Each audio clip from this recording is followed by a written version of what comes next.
Bueno, gracias, presidente, por recibirnos aquí en la Residencia de Olivos. Bueno, último año de mandato. ¿Pasa rápido o pasa lento una presidencia?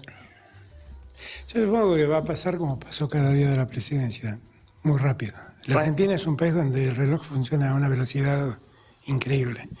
Todo parece ocurrir de un modo mucho más vertiginoso que en otros lugares del mundo. Y supongo que ese mismo vértigo tendrá este año 2023. Tema que está, digamos, primero en la preocupación de todo el mundo, y me imagino que la suya también tiene que ver con la inflación, ¿no? El número de enero pareciera ser, por las mediciones de las consultoras privadas, pero además sobre todo por lo que pasó con la carne, que no va a ir a la baja respecto de diciembre. ¿Esto cambia las expectativas de que efectivamente logren ir a la baja con la inflación? No, nosotros tenemos que seguir luchando permanentemente con el tema de la inflación. La verdad es que yo le pido a cada argentino y a cada argentina que recuerden mi compromiso de campaña.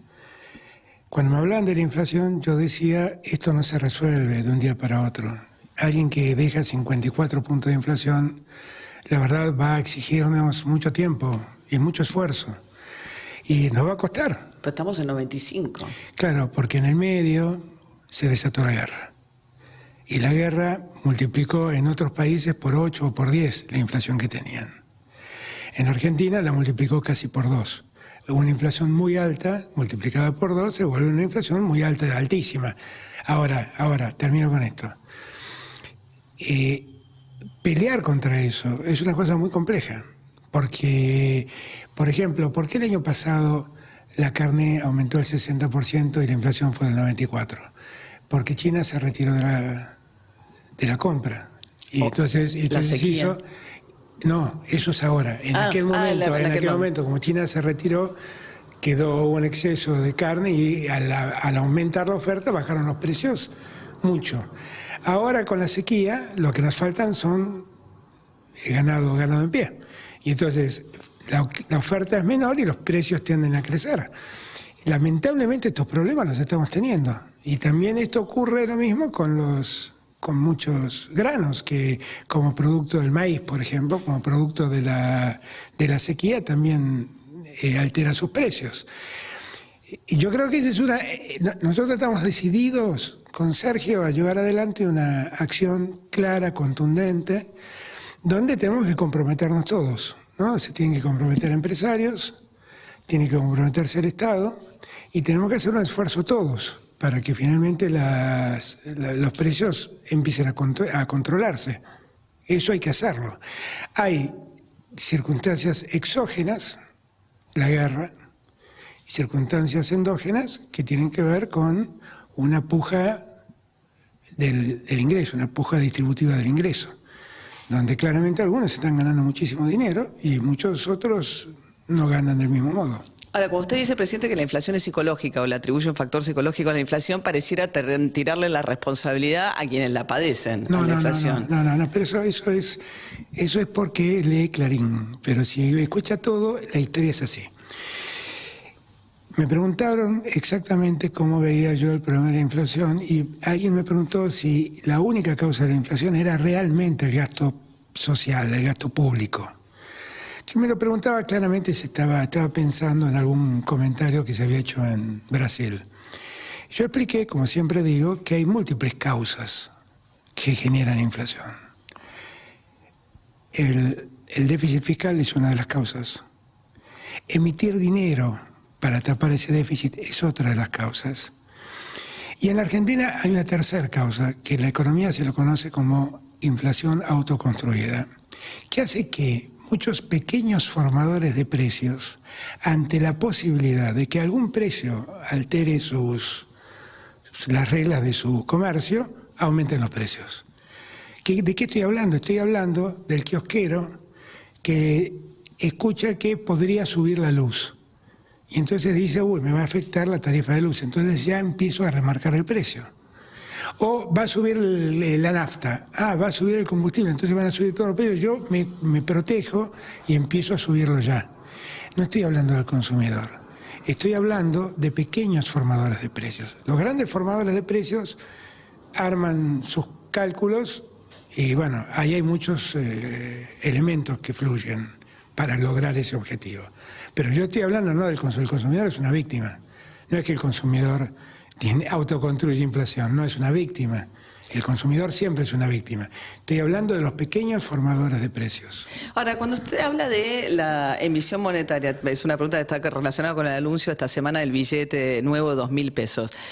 El Banco Central anuncia que va a haber 10.000, 5.000, lo aprueban el directorio de 10.000, de 5.000 y de 2.000 y terminan sacando uno solamente de 2.000 que vale al dólar blue menos de $5. ¿Tiene algún sentido? ¿Es como una especie de negación con admitir que la inflación existe y tener un billete más lógico? No, sí, al contrario, si lo que estamos buscando es buscar un ahorro. Porque la verdad cuesta mucho más caro emitir billetes, una cantidad mayor de billetes de 1.000 que tratar de hacer billetes de 2.000, lo divide por dos, eso claro, es así. ¿Y por qué no 5.000 o 10.000? Pero es que no está nada descartado. Nosotros lo que aprobamos ahora son los de 2.000. No es que con esto nos quedamos. Planteamos 2.000 y seguimos peleando contra la inflación, las dos cosas. Pero es como si subir el billete significara una admisión de la inflación que ya está. No, la inflación está. Ocultarla es una estupidez. Yo la verdad es que nunca en mi vida se me ocurrió enojarme con la realidad. Lo que tengo que hacer es confrontarla, ver cómo de algún modo la resuelvo, cómo la ataco. Pero la verdad es que la solución no es hacer de cuenta que no existe. Lo que quiero que todos entiendan es que yo sé que la inflación es un problema, yo sé que afecta básicamente a los que viven de un sueldo, yo sé que tenemos que resolverlo y lo que todos debemos saber es lo difícil que es resolverlo, por cómo ocurren las cosas en la economía argentina y por las cosas que están ocurriendo en el mundo. Porque cuando se hablan de estas cosas, nadie advierte los efectos nocivos que han tenido la guerra de Rusia y Ucrania en nuestra economía. Nadie lo advierte eso, pero un solo dato. Solamente en materia energética, no estoy contabilizando alimentos, la Argentina como consecuencia de la guerra el año pasado perdió $5.000 millones. De eso estamos hablando. Pero no tenía el gasoducto, que podría haberlo tenido. Digamos, ahí es donde... Bueno, el gasoducto lo pudo haber hecho Macri y nunca lo hizo. No. Sí, nunca no, lo está hizo. bien, pero tampoco los primeros 3 años de gestión de... Bueno, Cristina descubrió Vaca Muerta, no tuvo mucho tiempo. No, ahora, este gobierno empezó mucho... No, empezamos cuando... Licitaron este año, el año pasado, perdón, 2022. Por ahí no lo ubicas, pero hubo una pandemia en el medio. 2 años de pandemia. Yo tengo 2 años de pandemia, 2 años de guerra. En cuando la pandemia cesó, lanzamos la licitación del gasoducto. ¿Pero cuál es la relación entre la pandemia y el gasoducto? Que es muy difícil construir un gasoducto en el medio de una pandemia. Pero ir haciendo la licitación, ¿no es una cuestión de pelea interna? Porque había también... Digo, no. ¿Quién no quería? Yo no conozco a nadie que no haya querido construir el gasoducto. ¿Había alguien que no quería construir el gasoducto? Tenía unas peleas tremendas entre Guzmán y todo el equipo de energía. Pero no por el gasoducto. El gasoducto estábamos todos de acuerdo en la necesidad de construirlo. Lo que hubo fue una gran desidia en los años de Macri, que en verdad sí pudo haber... Tanta plata que pidió prestada, podría haber dedicado algo de ese dinero a construir el gasoducto. ¿Cómo construimos nosotros el gasoducto? ¿Sabés cómo se financia? Dinero. Perdón que me sale el tuteo, pero nos conocimos hace muchos años. Sí. El gasoducto se financia con parte del aporte solidario de las grandes fortunas. ¿Y cuándo se aportó eso? Se aportó en la pandemia. Entonces no es que nosotros dejamos pasar mucho tiempo. Ahora, volviendo al tema, para cerrar el tema de la inflación. Ahora, perdón, lo importante de tu pregunta, sí, que me parece que eso hay que destacarlo, es que efectivamente el gasoducto nos va a resolver gran parte del problema de importación de energía. Gran parte de la importación de energía se va a reducir enormemente y cuando podamos exportar el gas a Brasil o tengamos las plantas de licuación y podamos exportarla más allá, enorme. El ingreso que nosotros calculamos está entre 15 y 20 mil millones de dólares de exportación solamente de gas. Y eso lo vamos a tener muchos años, muchos años. Por eso nosotros estamos pasando un tiempo muy difícil, donde nos dejaron tierra arrasada, después vino una sequía que se llamó la pandemia, y después empezamos a sembrar. Y los primeros frutos de la siembra se están viendo y se van a empezar a ver. Y en junio van a tener un gasoducto que va a llevar gas a muchos lugares de la Argentina y nos va a evitar gastar en energía en un momento en que la energía es muy cara. Pero volviendo justamente al tema de la inflación y vinculado con esto, si uno ve el impacto de la guerra, sí, febrero, marzo se empieza a sentir. Después merma en el mundo el problema inflacionario, salvo en Argentina, y sobre todo viene la disparada con la salida de Guzmán a mitad de año. Eso hace pegar un pico que es pura dinámica de la pelea interna del gobierno. Pero hubo momentos en que merma en el mundo y momentos en que siguió subiendo. Porque si no nos explica... Pero no al nivel de Argentina, o sea, desaceleró en el resto del mundo. Lo que pasa, hay diferentes temas para analizar. Digo, la interna del gobierno, ¿qué impacto tiene en la gestión de gobierno? Nada, no mezclemos la interna en este punto. Yo quiero llamarte a la reflexión sobre esto. Un país como Alemania, que hace 3 años atrás tenía tasas negativas, hoy tiene 10 puntos de inflación. ¿Cuánto creció la inflación de Alemania? ¿Un 1000%? ¿De 0 a 10? Sí, pero no es lo mismo tener... Bueno. No, exactamente, no es lo mismo. No es que estoy diciendo que es lo mismo. Te estoy diciendo que el efecto inflacionario fue muy nocivo para todas las economías. Una economía que tenía tasas negativas hoy tiene 10 puntos de inflación. Lo mismo pasa en Inglaterra, lo mismo pasa en Estados Unidos, lo mismo pasa en España, lo mismo pasa en Italia. Pero venía de marzo a junio, julio hacia la baja... Y se armó el despelote político, la salida de Guzmán, y se vuelve a disparar la inflación. Eso es una estimación que vos hacés teniendo en cuenta la Argentina. Eso pasa en todo el mundo. No es verdad que la inflación paró en el mundo. ¿Por qué? Yo me pregunto, ¿por qué Los Ángeles o Nueva York están habilitando la utilización de los espacios públicos para que la gente viva? Porque los sueldos se vinieron a pique y la gente no puede tener un alquiler en una casa.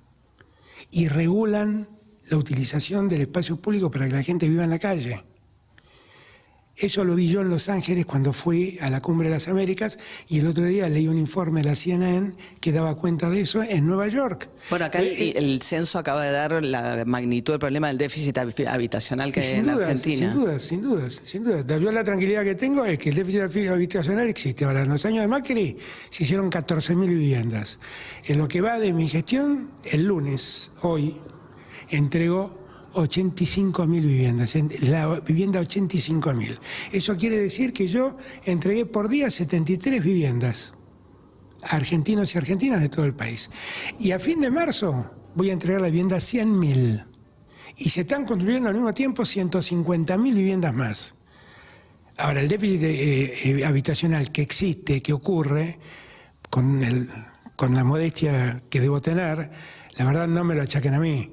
Debo ser el presidente que más viviendas construyó en la historia. Pero el gran problema es la inflación, digamos. O sea, el problema es que no hay acceso al crédito, pero digamos, básicamente es uno de los... Esas viviendas, como los 85.000 créditos Procrear que dimos, se actualizan por el índice de salario. O sea, nadie puede sacar un crédito para comprar. Hay 85.000 que lo sacaron, ¿eh? Hay 85.000 créditos Procrear que se han dado, ¿eh? ¿Ok? Sí. Aparte de las 85.000 viviendas que dimos. La clase media suele tener un problema, digamos, obviamente el problema más grande es de los sectores más populares, pero lo que suele ocurrir es que hay soluciones habitacionales cuando las hay, más para los sectores populares, y la clase media asalariada, dada la situación de la inflación y los bancos que no dan acceso al crédito, no acceden a la vivienda. Nosotros ahora estamos viendo... Pero el problema ahí es la inflación, básicamente. La inflación es un problema para toda la economía, no es para la vivienda. No, claro. Es para toda la economía. La inflación no es buena, yo no quiero justificarla de ningún modo, ¿eh? Yo quiero erradicarla lo antes posible, pero no le quiero mentir a la gente, esto no se resuelve de un día para otro. Y yo no recibí 0 de inflación, recibí 54 puntos de inflación. 54 puntos de inflación, de 150.000 millones de dólares de deuda, eso fue lo que yo recibí. Y después, al día 99, recibí una pandemia que afectó la economía de todo el mundo y que duró 2 años. Y cuando la pandemia terminó, a Rusia se le ocurre invadir Ucrania y desató una crisis económica en el precio de la energía, en el precio de los alimentos que nos terminó arruinando. Todo esto me pasó. Esta es la lectura correcta. Hay una parte que resultó en beneficio, o sea, que las exportaciones argentinas, digo, también recauda más. Argentina aumenta exportaciones porque produce más y no solo por los precios. No, pero por además, el precio también, digo, hay una parte de eso que... Pero además ahí nosotros tuvimos que enfrentar un dilema. El dilema era, es verdad, recibimos más dólares porque exportamos más, pero también nos cuesta más el gas, también nos cuesta más la energía. ¿Qué hacemos? ¿Mejoramos nuestra balanza comercial o seguimos apostando a que esos dólares que entren vuelvan a salir para comprar insumos y seguir produciendo? Nosotros elegimos lo segundo. Y nadie habla de esto, ¿no? Yo no los escucho a ustedes hablar de esto, pero lo cierto es que nosotros creamos 1.600.000 puestos de trabajo, de los cuales 600.000 fueron puestos registrados, de trabajo igual registrado. Sigue la tendencia que crece más el no registrado que el registrado. O sea, eso es una tendencia que efectivamente... 22 meses consecutivos de crecimiento del empleo registrado, ¿eh? Sí, 22 pero meses consecutivos. El que crece más es el no registrado. Porque venimos de una economía destruida. Yo vuelvo a repetir, en diciembre, el 10 de diciembre del 2019, la Argentina estaba en default en pesos, no podían pagar la deuda en pesos. Estamos virtualmente en default en dólares, porque al año siguiente teníamos que hacernos frente a una cantidad de dinero con acreedores privados y con el fondo que no podíamos pagar. El año que pasó, tendríamos que haber pagado 19.000 millones de dólares al Fondo Monetario solamente. Ustedes olvidaron de todo eso, pero todo eso es lo que recibimos. En esa economía, construir trabajo cuesta mucho, María. Bueno, eso es lo que dice Máximo Kirchner, digamos, que el acuerdo fue tan malo que condiciona tanto a la Argentina Bueno, que es la mirada de Máximo Kirchner, pero No, pero hablando del acuerdo, quiero decir... ¿Qué tiene que ver el acuerdo? Si el acuerdo decían que iba a generar recesión. La Argentina en los 2 últimos años es el segundo país que más creció en el mundo. Después de una caída... No, el primer año recupera la caída de... Como todo el mundo. Bueno, está bien, pero... Bueno, como todo el mundo. Sí. Pero en los 2 últimos años, la Argentina va a haber crecido 16 puntos. Es el país que más ha crecido después de China. En ese tiempo... Había caído 10 el año anterior. Y dale. Bueno. Pero eso cayó el mundo, no es que cayó la Argentina. No, pero el mundo no cayó 10. Más o menos, ¿eh? Sí. Más o menos, ¿eh? Más o menos. Pero lo que digo es, nosotros recuperamos 1.600.000 puestos de trabajo, recuperamos 600.000 empleos registrados. La verdad es que a mí me hablan mucho del gasto social y de la inversión social, pero la inversión social histórica en la Argentina, desde el 2000 hasta Macri, fue el 0,4% del PBI. Y nuestra inversión es de 1,2% en desarrollo social del PBI. Así que explíquenme dónde está el ajuste. ¿Cómo se puede explicar el ajuste con un país que tiene 5.800 obras públicas en marcha y 2.900 obras públicas terminadas? Es cierto que la oposición dice que gastan demasiado y la discusión interna es que hacen ajuste, bueno, ¿no? Digamos, a mí no me importa, no quiero ni quedarme ni con lo que dice la oposición ni lo que dicen algunos compañeros de la interna. Yo lo que digo son datos. Bueno, pero el gran problema estructural es el tema de la brecha también cambiaria, ¿no? El hecho de tener tantos tipos de cambios genera, es muy difícil que una economía funcione con... Pero yo quiero recordarte, porque vos te olvidás rápido, que Macri me dejó un cepo, donde nadie podía comprar más de $100 mensuales, ¿ok? Sí. Él había heredado uno, lo libera de la noche a la mañana. No hablemos de todo lo que hizo Macri, lo que te digo es simplemente lo que yo recibí, ¿ok? Y eso era un gran problema, un enorme problema. ¿Sabés por qué? Porque desde el día que yo gané las elecciones hasta que yo asumí, se fueron de la Argentina 23.000 millones de dólares y ellos no hicieron nada por evitarlo. Y a mí me sacaron 23.000, a mí no, a vos, a todos los argentinos, le sacaron de las reservas del Banco Central 23.000 millones de dólares. Eso pasó. Entonces, vos ahora venís y me decís, bueno, pero pasaron los años, sí, pero hay que levantarse de eso, ¿eh? Hay que recuperarse de eso, ¿eh? Hay que recuperarse de eso. Hay que recuperarse de una economía con 54 puntos de inflación que llevaba 2 años cerrando pymes, 23.000 pymes cerraron. ¿Y cuánto dificulta la gestión de gobierno la interna que han tenido a lo largo de todos estos años? Porque cuando llegó el momento... Yo no le voy a echar la culpa a eso, no, para nada. Yo no sentí que eso me complique, no, qué sé yo. Son cosas que pasan. Yo hago política desde que tengo... uso de razón. No, pero ahora están convocando una mesa política, ¿no? Sí, pero... ¿Para cuándo? No, una mesa para desarrollar la estrategia electoral que vamos a llevar adelante para la elección que viene. ¿Que es para la semana que viene? Calculo que será la semana que viene. Y no es que están representados el frente, el kirchnerismo y lo que es el albertismo, sino que como lo ampliaron... No, la idea es que participemos todos los que estamos en el frente. El frente tiene además otros partidos que Claro, pero la discusión es de accionistas. Es como si uno escucha todo lo que viene declarando Máximo Kirchner o el Cuervo Larroque y demás. Está bien, pero a mí eso es lo que menos me preocupa y no voy a gastar un segundo voy a dedicar a hablar de eso. Por lo tanto, si para que no, pero para que no perdamos tiempo con tu pregunta. No voy a usar un segundo a hablar de eso. Okay. Cada uno tiene derecho a pensar lo que quiera, decir lo que quiera. Yo tengo derecho a mostrar lo que pasó. Lo que pasó es que yo firmé con el fondo, la Argentina creció 5,5 puntos por lo menos. Creamos 1.600.000 puestos de trabajo. El gasto en salud se expandió. El gasto en obra pública se expandió. El gasto en vivienda se expandió. En ciencia y tecnología invertimos $100 millones por primera vez en la historia argentina en aparatología para el desarrollo científico y tecnológico. Y aumentamos el presupuesto también de ciencia y tecnología. ¿Dónde está el ajuste? No lo sé. Yo no lo encuentro. Bueno, cae el déficit. Bueno, eso está bien. Sí. Eso está bien. Sí. Evidentemente, o sea, sube más la recaudación de lo que sube el gasto. Bueno, pero está bien, así se debería resolver el tema. Sí, claro, que digo, es uno de los factores que supuestamente la teoría de la inflación multicausal dice una de las cosas que tenemos que hacer es bajar el déficit. Sí, es lo que tratamos de hacer. Nadie puede convivir con él. El déficit es malo por... Yo me acuerdo de Néstor. Un día Néstor, en una discusión que tuvimos con compañeros, algunos que planteaban mi mirada, que yo planteaba que el déficit era malo y me acusaba de neoliberal, Néstor lo paró y le dijo, compañeros, déjense de bromar, el déficit no es de izquierda o de derecha, es déficit. Y como su nombre lo indica, es que gasta más de lo que tenés. Yo creo lo mismo. Pero ahora que porque ahora planteando el año electoral, ¿no? Viene una defensa de lo que fue la gestión de estos años, tratar ante una sociedad que está bastante decepcionada, básicamente, si uno ve las encuestas. Tampoco es que hay un enorme entusiasmo, las que salieron ahora en las últimas horas, no hay mucho entusiasmo en general, y me parece que un poco Milei también es expresión de una cierta, ¿o no? Miradas. ¿Y de qué es expresión Milei? No, yo lo que veo es que las encuestas dicen que hay un 30-40% de la gente que está como que sin opinar. Y la verdad la impresión que yo tengo es que a esa gente tenemos que darle algún tipo de mirada, tenemos que llamar su atención. Ellos son los que a mí me importan. El mundo ha dejado una humanidad decepcionada. Porque la pandemia, ha dejado una humanidad decepcionada. En el mundo. ¿Los jóvenes principalmente? En el mundo.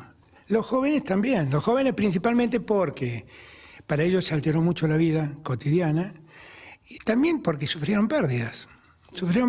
Y ya el solo hecho de dejar de socializar con un amigo en el club, ir a bailar, ir a tocar la guitarra, ir al colegio, son todas cosas muy frustrantes para un adolescente. Pero de cara a esta elección, ¿no? Ustedes llama Alberto Fernández como en tanto presidente del PJ, una mesa política que era lo que venía reclamando un poco el kirchnerismo, la Cámpora, etcétera, y apoyó también Sergio Massa, ¿no? En el encuentro en Merlo. Yo también lo apoyaba, ¿eh? ¿Pero qué van a discutir? ¿Cómo va a ser la estrategia para la elección? ¿Cómo vamos a resolver las cuestiones internas? ¿Cómo vamos a resolver el problema de las PASO? ¿Cómo van a funcionar las diferentes alternativas? Pero uno siente que la demanda, leyendo todo lo que se ha dicho últimamente, es Alberto Fernández no se puede volver a presentar. ¿Qué sé yo? Yo no leí eso. A mí nadie me lo dijo. Y tampoco es lo que más me importa, ¿eh? Porque mi mayor problema no es que Alberto Fernández vuelva a ser presidente. Mi mayor problema es que alguno de los canallas que destruyeron la Argentina vuelvan a presidir la Argentina. Ese es mi problema, ¿eh? Después, si el mejor candidato que tiene el frente de todos se llama Alberto Fernández o María O'Donnell, es un tema secundario. ¿Pero eso se va a ver en una PASO? Y seguramente. Ok, o sea, está determinado a pelear una PASO sí o sí. Yo tengo mi forma de ver las cosas, hay otros compañeros que tienen otra forma de ver las cosas, hay compañeros que tienen una tercera forma de ver las cosas. Pero dejemos que la gente opine. ¿Cuál es el problema? ¿Desde cuándo los peronistas le tenemos miedo a que la gente opine? Bueno, es raro que un presidente vaya unido a paso con sus ministros, con un ministro. Yo no. Mire, yo la verdad en el año 40 de la democracia lo que más quiero es profundizar la democracia. Pero no es habitual que un presidente vaya a paso contra un ministro. Bueno, será porque la Argentina tiene un historial de personalismos que yo no quiero imponer. ¿Y qué pasa con Guado y Pedro? Y no sé, preguntarle a Guado y Pedro, qué sé yo. Pero, ¿qué sentido tiene, ministros que no hablan con el presidente? ¿Pueden pasar meses de un ministro sin Guado, no tengo idea. Yo soy presidente. Con el presidente hablo todos los días. No, pero, o sea, ¿tiene sentido? ¿Cuál es el sentido de que haya todavía una integración? Yo vuelvo a explicarte, porque por ahí no fui claro. No voy a dedicar un segundo a eso. Pero me imagino que uno como presidente quiere ministros que le respondan. Mira, yo sé con quién puedo gobernar y con quién no, y yo gobierno con los que puedo gobernar. Aunque estén adentro del gabinete. Yo sigo gobernando, no importa. Ajá. Bueno, hablemos del tema de la Corte Suprema de Justicia. Hay un pedido de juicio político que arrancó ahora. Bueno, es verdad, están los de la coalición cívica también, que de hecho van a acompañar el de Lorenzetti, hay una gran cantidad, sí. ¿Tiene sentido complicar toda la agenda parlamentaria con una causa que saben que no va a tener mayoría especial como para efectivamente avanzar con la destitución? Yo no sé lo que va a pasar, porque yo he leído algunos juicios políticos, no es el mío, que tienen mucha severidad y son... Yo no sé por qué no se trataron en su momento, pero... ¿El de la coalición cívica con lo de Lorenzetti? No quiero nombrar ninguno en particular, pero hay muchos que... Escuché un testimonio de alguien el otro día, de una persona que había sido secuestrada y torturada por la dictadura, que realmente yo no sé cómo va a terminar el tema. La acusación de que Rosati no avanzó con la causa de lesa humanidad. Yo lo que digo es lo siguiente. ¿Qué es lo que le pasó a Alberto Fernández y qué es lo que vio Alberto Fernández? Alberto Fernández es alguien que defiende mucho el Estado de Derecho, lo valora mucho y lo respeta mucho. En el Estado de Derecho hay 3 poderes que son independientes, el Poder Ejecutivo, el Poder Legislativo y el Poder Judicial. Esta independencia existe, tenemos funciones distintas. ¿Y qué es lo que vio Alberto Fernández? Que uno de los 3 poderes se mete con los otros 2 y hace tareas que deben hacer los otros 2 poderes. ¿De qué poder hablo? Del Poder Judicial. La Corte Suprema ha dictado 2 decisiones fundamentalmente que fueron claras intromisiones al Poder Legislativo y al Poder Ejecutivo. Se metió con el Poder Ejecutivo, con el Poder Legislativo, cuando se puso a resolver el tema del Consejo de la Magistratura. Tuvieron 16 años una ley para declararla inconstitucional. La declaran inconstitucional y hacen algo que en el derecho está absolutamente prohibido, que es que declarada la inconstitucionalidad de una ley, pongan en vigencia una ley derogada. Sí, de hecho hay un voto disidente de Lorenzetti diciendo que no pueden hacer eso. Que dice exactamente, Lorenzetti es el único que dio introducción al derecho, porque desde que entramos al derecho sabemos que por la lógica que él señala, eso funciona así. Resulta que le dieron vida a una ley que estaba derogada. Y a partir de allí tomaron un montón de decisiones. Y la del Ejecutivo fue la de la coparticipación. Termino. Tomaron un montón de decisiones que no tienen nada que ver con ellos. Hasta le dijeron al Poder Legislativo cómo tenía que elegir a los representantes del Poder Legislativo en el Consejo de la Magistratura. Es un exceso como pocas veces había en mi vida. Y acá no entro a valorar lo ético de votarse a sí mismo. Para ser Rosati como presidente del Consejo de la Magistratura. Y poner en vigencia una ley derogada que lo volvía a él, le ponía a él en condiciones de presidir el Consejo de la Magistratura. El segundo tema, que es lo que me preguntabas, es el tema de la coparticipación. Claro que sí. Yo por ley no puedo pagar una sentencia que no está prevista en la ley presupuestaria. No lo puedo hacer. Tampoco puedes obedecer el Poder Ejecutivo un fallo de la Corte. Por eso le ofrecí un modo de resolverlo, que es a través de los bonos que planteé. Que la desobedece. Por eso, no lo desobedezco. Le digo, mire, es lo que puedo hacer, porque lo otro me obliga a incumplir con una ley. Porque la ley me dice, si no lo tenés en el presupuesto, no lo pagues. Yo solo quiero recordar que la Corte Suprema, el fallo Badaro, que fue un fallo muy importante en temas jubilaciones, y que significó un golpe muy duro fiscalmente. Pero los jueces de entonces, Lorenzetti estaba entre ellos, dijeron que no querían afectar con esa resolución la estabilidad económica del Estado argentino. Y dijeron que por favor se prevea en los presupuestos futuros cómo se va a pagar esa sentencia y eventuales sentencias que vayan en el mismo sentido. No me dijeron págalo hoy. No me dijeron eso. ¿Por qué? Porque tengo una ley que me dice solo pagáis las sentencias que están reconocidas en el presupuesto. Ahora acá me ponen una medida cautelar, peor todavía, y me dicen empezá a pagar cautelarmente, sin pedirle ninguna contracautela a la ciudad de Buenos Aires. Y ellos saben qué es alterar la ley de coparticipación federal. Está bien, pero es el Ejecutivo avanzando contra la cabeza del Poder Judicial por un fallo que no le gusta. No, por un fallo donde abiertamente pone un conflicto de poderes, porque el que está administrando los recursos de la coparticipación es la Corte y no es el presidente de la Nación. Y la Corte tiene que dictar sentencias, tiene que hacer justicia. Los jueces no tienen que tener operadores como han aparecido, tienen que ser jueces. Yo soy hijo de un juez. Nunca vi un juez que tenga un operador, nunca lo vi. Nunca lo vi. Ahora vengo a descubrir... O sea, eso surge de un espionaje ilegal, ¿no? O sea, la conversación de Silvio Robles en la mano derecha de Rosati con... eso es una ficción. Eso es una ficción. Todo el mundo sabe que Robles, para hablar con Rosati había que hablar con Robles. Y cuando uno lo quería hablar a Rosati, lo sentaba Robles al lado de él. Todo el mundo lo sabe. Ahora, eso que Pero lo depende resuelva... del rol de Robles, o sea, podría ser... No. Todos conocemos el rol de Robles. Lo que digo es... Hizo que lo resuelvan en el Parlamento, que lo resuelvan donde corresponde. Yo no quiero meterme en ese tema, Yo no uso ni las escuchas ilegales. Yo quiero aclarar también una cosa, ¿eh? En el caso Lula, la Corte Suprema de Justicia de Brasil dio por nulo toda la sentencia de Lula a partir de escuchas que salieron a la luz, ¿ok? Sí, entendiendo que Moro no tenía la jurisdicción porque era un juez provincial y salió las conversaciones de Moro con los fiscales. Pero esas conversaciones las declararon válidas porque dijeron que cuando se trataba de una cuestión institucional de semejante magnitud debían ser tenidas en cuenta. Yo que enseño Derecho Penal hace muchos años y conozco la teoría de los frutos del árbol envenenado, los frutos del árbol envenenado no fueron pensados para sacar escuchas. Con esto no estoy alimentando la idea que se escuche ilegalmente a nadie. Fue pensado en la idea de que alguien pueda obtener una confesión a través de torturas. Ese era el envenenamiento del árbol.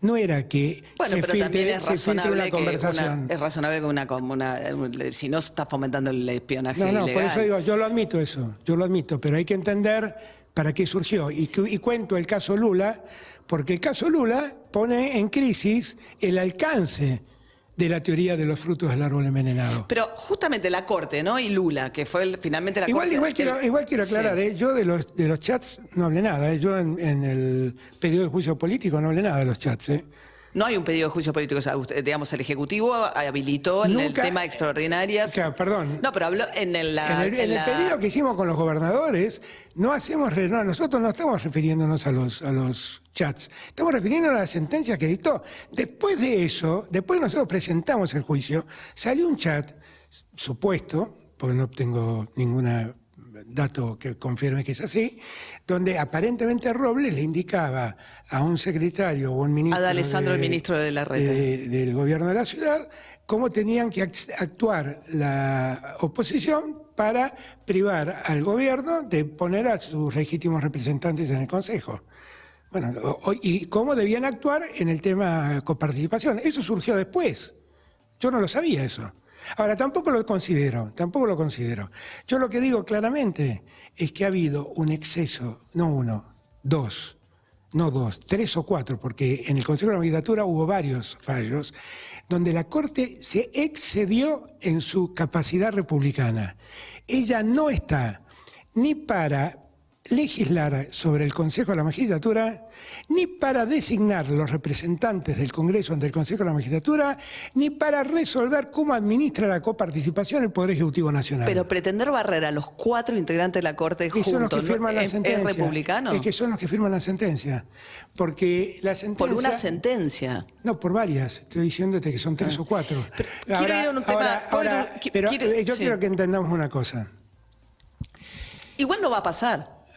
No sé qué va a pasar. No tienen 2/3 para eso. No sé qué va a pasar. Bueno, no sé, será que una vez más comprobaremos que cambiemos, que este Poder Judicial les funcionará, cambiemos, y Cambiemos los protegerá. Y descubriremos una vez más que así funciona esto. Pero esto está en el contexto de Cristina Fernández de Kirchner diciendo que Cristina Fernández de Kirchner está proscripta. No, ¿qué tiene que ver eso? Yo a Cristina Fernández de Kirchner no la nombré nunca. Yo mandé una ley de reforma de la justicia federal donde el Cambiemos puso el grito en el cielo. Después ya sabemos cómo terminan. Ahora, bueno, ustedes no se ponen de acuerdo por Rafecas con la propia Cristina. Pero no mezclemos, María. María, después entiendo, cuando los veo viajando al Lago Escondido pagados por Clarín, entiendo todo. Entiendo todo, por qué los defienden. Pero la reforma que yo mandé a la justicia federal no tenía nada que ver con Cristina. No afectaba una sola causa de Cristina. No tenía nada que ver con Cristina. Y esto que yo estoy planteando no tiene nada que ver con Cristina. Nada que ver con Cristina. Estoy hablando de cómo funciona la República. ¿Sabés cómo funciona la República? Mal. ¿Sabés por qué? Tenemos uno de los tres poderes que en un exceso de independencia pone su pie en los otros dos poderes. Y los otros dos poderes reaccionan. Esto es lo que pasa. Y con relación a la democracia, ¿no? Porque el planteo que está viendo ahora, si este es con relación a la República, con relación a la democracia, un sector del cristinismo viene planteando que la democracia está funcionando mal, entre otras cuestiones, porque hay una persona que está proscripta. Y en base a un fallo judicial que la condena por un caso de corrupción, de vialidad, con la inhabilitación. Pero es un fallo de primera instancia. ¿Eso es lo mismo que decir que está proscripta? Bueno, si uno mira cómo fue la secuencia de Lula, uno podría llegar a creer que ese es el objetivo final. O sea, a Lula lo condenaron, lo proscribieron, después descubrimos, por esos chats, cómo Moro le decía a los fiscales lo que tenían que hacer para acelerar la proscripción de Lula, porque lo único que querían era que Lula no fuera candidato, y lo que creo es que muchos compañeros asimilan la situación de Cristina a eso que vivió Lula. Si Cristina finalmente es condenada, va a ser proscripta, porque proscripción quiere decir prohibir ser candidato. Y es lo que están diciendo, porque le están diciendo que la condenan a no ejercer ningún cargo público a perpetuidad, eso es proscribirla. Eso es proscribirlo, eso quiere decir proscripción. La proscripción del 55 es cuando un gobierno militar prohibió al peronismo, a Perón... No, pero vos no me preguntaste la proscripción del 55. La proscripción del 55 fue consecuencia de medidas políticas. Esta proscripción es consecuencia de medidas judiciales. Pero todo fallo judicial que dice que alguien no puede participar porque queda cometió proscripto. Bueno, queda pero proscripto. porque cometió un delito. Bueno, también tendrá otra causa, pero queda proscripto. Tendrá otra causa, pero queda proscripto. Claro, pero está en un fallo de primera instancia. O sea que eventualmente eso tampoco es cierto ahora en estas elecciones.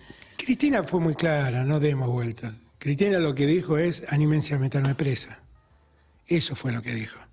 Yo no voy a ser candidata para no hacerme de ningún fuero. Anímense a meterme presa. Y yo creo que Cristina lo que sabe es que tiene razón ella. Y lo que todos nosotros sabemos es que tiene razón ella. Que esta es una causa inventada contra Cristina. Es una causa donde Cristina la trajeron de los pelos, con argumentos pueriles jurídicamente hablando. Y lo que ella está diciendo es, ¿me están condenando por esto?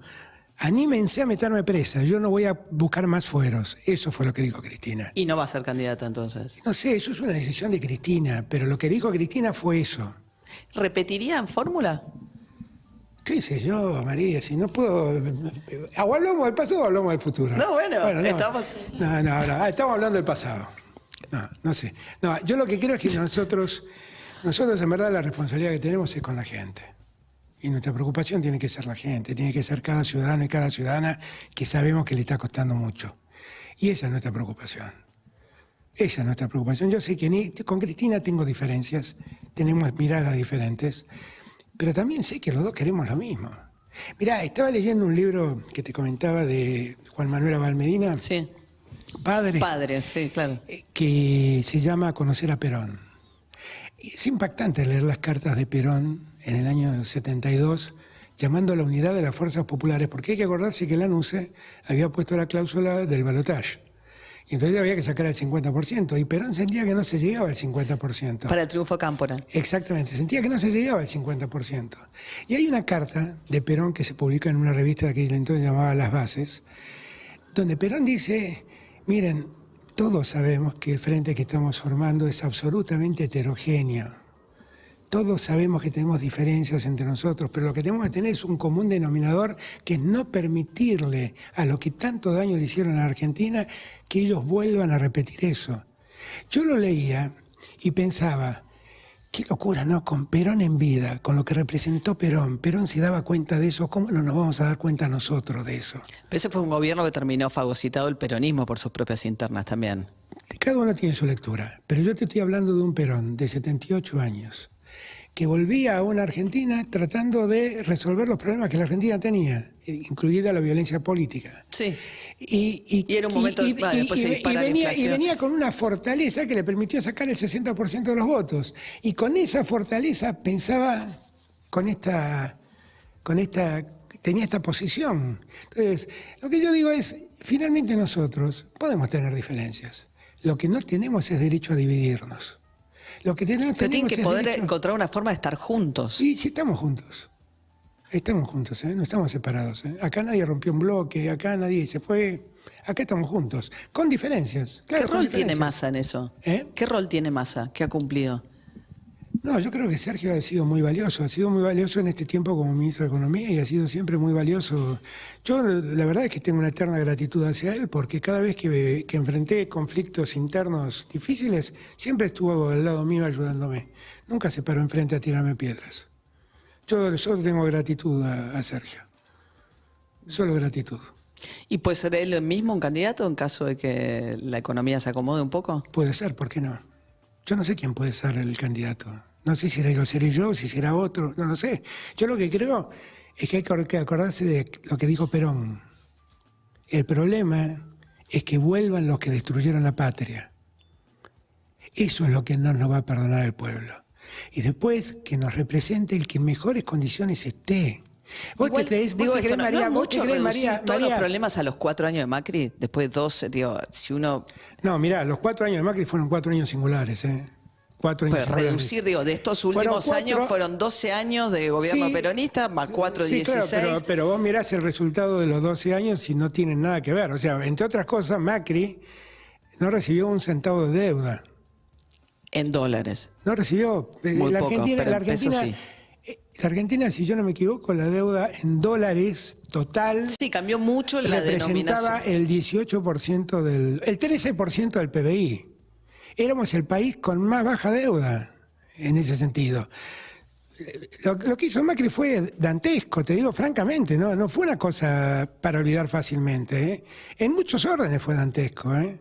Una cosa que cambió para bien respecto al gobierno anterior, que del kirchnerismo, tenía que ver con lo del INDEC, ¿no? Finalmente la promesa que se iban a cumplir. ¿Qué pasó en La Matanza? ¿Saben si la inconsistencia que surge entre los datos del 2010 y los del... La verdad es que no lo he hablado, pero es algo que... Pero la verdad yo tengo mucha confianza en Marco Labaña y tengo mucha confianza en los técnicos del INDEC. Detesto sus resultados, pero bueno...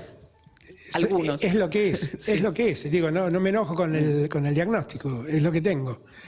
Y ellos solo diagnostican, te dicen qué temperatura tenés, y simplemente es eso, es un termómetro. Y hay que respetarlo, porque si no creemos en el termómetro estamos en un problema. Pero igual cambiamos muchas otras cosas respecto al gobierno anterior, Porque vos te quedás con Yo eso, pero estoy comparando con el kirchnerismo. Cuando dije lo del INDEC estaba comparando con el kirchnerismo. Bueno, no sé, yo no sé, yo fui muy crítico en esos años de las cosas que pasaban y que se hacían. Lo que sí, yo tengo la tranquilidad que lo que yo dije que iba a hacer lo hice y yo no le mentí a nadie. El INDEC nunca lo toqué, nunca me metí. Solo lo llamo a Marco para decirle, loco, dame una buena noticia una vez. Pero después que dio la noticia, no lo llamo antes. Y se lo digo en tono de broma, porque Marco es un funcionario ejemplar que la verdad tiene toda mi confianza. Pero nosotros sacamos todos los espías de los tribunales. Nosotros sacamos a todos los operadores judiciales de los tribunales. Nosotros no permitimos el espionaje interno nunca. A mí no me llega... Este chat del escándalo de... Me temo que sea de ellos, una pelea entre ellos, no somos nosotros. Ahora, muchas de estas yo no hice, no son solo respecto del macrismo, son respecto del kirchnerismo también. No sé, bueno, vos tenés tu propio escala para medilo como quieras, pero lo que te digo, yo no lo hice. Y yo dije que no lo iba a hacer, y no lo hice. Y yo transparenté todos los fondos del macrismo, del AFI, que el macrismo había vuelto a volver secretos, ¿ok? Debe ser por eso que se van todos ahora a Qatar. Viste que toda la cúpula de la AFI estaba en Qatar festejando con Macri los partidos sí. de la cúpula de aquel entonces. Yo no, yo la verdad, puse 2 personas honestas, Cristina Camaño, que hizo un trabajo extraordinario, y Agustín Rossi, que está haciendo un trabajo extraordinario, y a mí los informes que me llegan, ¿sabes de qué hablan? Hablan de Rusia, de Ucrania, de los problemas internacionales. Nunca me llega un reporte que diga tal periodista está pensando tal cosa o tal político hizo tal otra. Y la verdad no me interesa tenerlo, y estoy orgulloso de no saberlo. Bien. Bueno, muchas gracias, presidente. No sé si le quedó algo que quería decir. No sé. ¿No? No sé. No sé. Año electoral, arrancan el sábado entonces con la mesa política. Dije yo el sábado. Vos María, decís pero, el sábado, sí, pero bueno, arrancamos. Sí, no, tenemos que estar tranquilos. Nosotros la verdad es que tenemos que... Yo quiero hablarle a ese 40% que está desorientado. Ese es el que más me preocupa, porque ese tiene que darse cuenta que nosotros sembramos en la Argentina y que la Argentina va a cosechar y que le va a ir muy bien a la Argentina, que a la Argentina le esperan 10 años de prosperidad si es que no hacemos mal las cosas. Con Gabriela Cerruti siempre decimos que nuestra generación fue la generación de la democracia. Veíamos la democracia como una utopía. Y ahora cumplimos 40 años de democracia. No era una utopía, lo podíamos hacer. Y con la misma lógica, ¿por qué no nos fijamos en la utopía de un país más igualitario? Si ahora tenemos un norte que tiene cobre, que tiene litio, que tiene ganadería, que tiene agricultura, que tiene la hidrovía, que puede crecer, el norte siempre abandonado, ¿por qué no ponemos la utopía de la igualdad y hacemos que ese norte crezca y se desarrolle? ¿Por qué la Patagonia, siempre olvidada, inhóspita, ahora que tiene el gas que necesita el mundo, ¿por qué no la hacemos desarrollar? Es la oportunidad que tenemos, de esas cosas tenemos que hablar. Después lo que pensamos cada uno de nosotros del otro no le importa a nadie, y menos a ese 40% silencioso que está confundido. Muchas gracias, presidente. Gracias a ustedes.